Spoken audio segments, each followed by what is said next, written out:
some of the challenges in turbulent times require new thoughts and sometimes bringing in old thoughts about strategies. One of them certainly is taking a new look at your buyer, really understanding what the buyer is going through. If there are turbulent times for you, your buyers certainly are having turbulent times as well.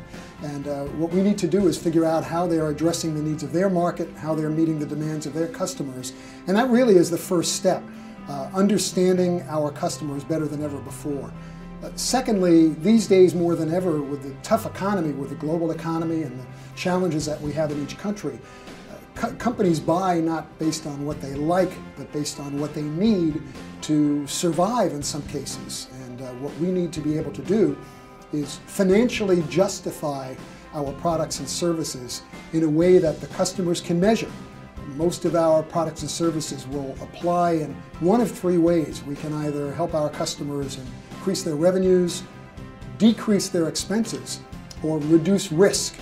And if we can tell them by how much we will help them increase their revenues and in what time period, or by how much we can help them reduce their expenses and in what time period, that will have a tremendous impact on their willingness to buy from us, and in some cases might compel them to buy sooner rather than later. There's another aspect of a sales strategy in challenging and turbulent times, and that has to do with personal value.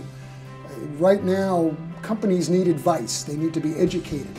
They need to see what other companies are doing to find their way through the challenging and difficult environment.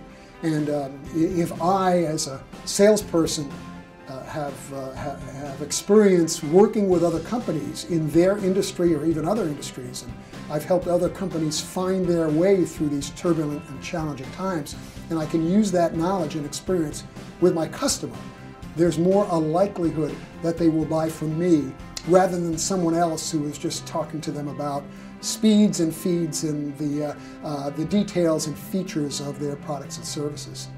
And finally, the last one that I want to talk about comes a little bit from the military, and that is if it were only me and my customer and they were looking to buy and I was looking to sell, that would be relatively easy. But of course, there are a lot of other companies, my competitors, who would also like to sell to my customer. So what's required now is a deeper level of understanding of the competition, how they approach the customer, what their products and services can do, their strengths and weaknesses of the products and services, but most importantly, what approach are they going to use to try to beat me, to try to win that sale. And I need to understand that, and I also need to build a competitive strategy and the relevant tactics in order to keep them apart, to keep them off guard, and to enable me ultimately to win that sale with my customer. Well, it's been established now with companies like SEC Solutions and Serious Decisions that customers go through anywhere from, say, 57 to 70% of their buying process before they will call a company and have a salesperson visit them. This is a big, big change and requires different thinking on the part of the people that do the selling. In the old days, even 5 or 6 or 8 years ago, we would be involved perhaps 20% of the way through the buying process, or even earlier than that. And what that means now is that we have to be very, very adept at figuring out a number of things very quickly. Things like what are the customer's buying criteria, what's driving them to buy, how the decision is going to be made, who my competition is, and what their approach and strategies are. And so the whole idea of customers' buying cycles have a significant impact on how we sell. Another major factor regarding customer buying cycles is the increased power and influence of the strategic procurement function, buying, purchasing within organizations. We believe that this started 15 years ago with Walmart figuring out that they could sell their products in their stores at a much lower price if they increased the influence and power of their sourcing and procurement organization. And when we had our grand economic meltdown in 2008 and 2009, a lot of boards of directors realized that, well, if Walmart could do it, we could do it as well. And they gave a lot more power to the people in those procurement organizations who were able now to, with the blessing of senior executives, negotiate in a much more strategic and a much tougher way, requiring different approaches and strategies on the part of those of us who sell. The final aspect of a different buying process has to do with technology. And I think all of us are aware, even if we're watching this video now, we're not watching it on an old projector up on a screen in a movie theater. We're watching it probably on a computer or a PDA or an iPad. And we realize that technology is pervasive, not only through our daily lives, but certainly through our business lives as well. And our customers are now able to find out about us much more quickly and much more deeply and broadly than ever before. They can not only find out what products and services we sell and the strengths of those products and services, but also our challenges and weaknesses and companies with whom we've had problems. And this comes as some good news and comes as some bad news as well. But these are just a couple of the aspects of the new customer buying process.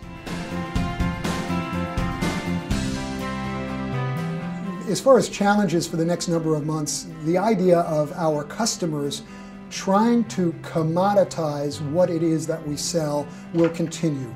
They would rather not look at our unique strengths or our unique value or even our differentiators. What they need to do, many of them, although it may not be right for them, is they believe that they need to buy at the lowest price. And therefore, they will work in whatever way they believe is most effective to get each of the companies bidding for their business to drop their price to the lowest point. And that will continue. I don't believe that's going to stop at any point in the future. And it's up to us, those of us who do not want to sell our products and services at the lowest price, to begin to not only formulate, but more importantly, deploy strategies and tactics that will prevent the customer from doing that, to force the customer to look at the business value of what we sell and not only look at our price. Now, I know price is important. It is for all of us, and it certainly should be a consideration, but in many cases, it shouldn't be the only or the primary consideration. One other point that I need to make, and that is more and more information is going to be available about us, about not only our companies and about our products and services, but about many of us who actually do the selling. Customers can look us up on LinkedIn and perhaps see us on Twitter or Facebook or some of the other social media platforms. And it's important for all of us to convey a professional image, first of all, but most importantly, convey the value that we personally can bring to those people who might be buying for us in the form of knowledge of their business, knowledge of their industry, relationships that we have with their peers, with their customers, with their suppliers, in the way that they can look at us as knowledgeable and informed, trusted advisors.